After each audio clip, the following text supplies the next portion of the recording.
wafdigii wasiirada ahaa ee uu hogaaminayay wasiir dowlaha amniga ee wasaaradda arrimaha gudaha Maxamed Muuse Diiriyo oo ay weheliyaan wasiir ku-xigeenka wasaaradda gaashaandhigga iyo difaaca qaranka Maxamed Warsame Jaamac wasiir dowlaha wasaaradda xanaanada xoolaha Cabdirashiid Riyaraac iyo saraakiisha kala duwan ee ciidamada qaranka ee hore ugu sugnaa goobahaasi oo ay xukuumadda Soomaaliland u soo igmatay fulinta go'aamadii dhawaan xukuumaddu ka soo saartay deegaanadii lagu muransanaa isla markaana dirirtu ku dhaxmartay laba beelood oo wada degaa waxay maanta guda galeen wajigii labaad ee burburinta deegaanadaasi isla markaana waxay la burburiyay dhammaan wixii dhismayaal ka jiray deegaanada bacaha baadi qariye iyo iskuf waxa kaloo la awday dhammaan godadkii loogu talagalay baraagaha ee deegaanadaasi si aanay uga hirgelin deegaamaysi cusub deegaanadaas oo ay xukuumaddu ugu talagashay dhuldaaqsime dadka ka dhaxeeya oo aan la kala lahayn ugu horreyn waxaa halkaasi ka hadlay isla markaana ka warbixiyay waxqabadka muuqda ee xukuumaddu ka gaadhay arrimaha adkeynta nabadgelyada waxay kaloo bulshada ku nool deegaanadaasi kula dardaarmeen inay ilaaliyaan nabadgelyada wasiir dowlaha amniga ee wasaaradda arrimaha gudaha iyo wasiir ku-xigeenka wasaaradda gaashaandhigga iyo difaaca qaranka waxayna yiraahdeen bacaha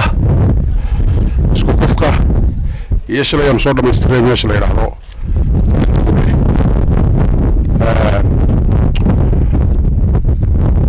ummaddu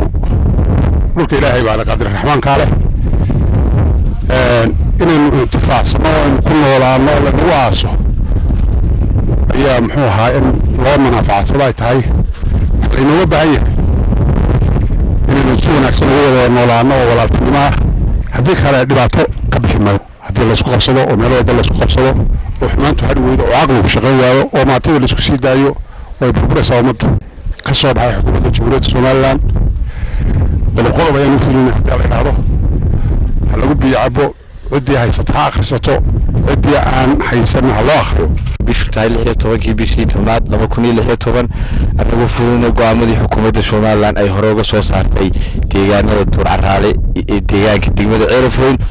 maanta aanu soo duminay ama guud ahaan baanu baabiinay labada deegaan ee kala bacaha iyo deegaanka isku kuf oo dawladda go'aamadeedii kamid ahaa gebi ahaanba in la baabiyo isla markaana ay noqdaan meelo dhul daaqsimeed oo ay dadku simeeyeen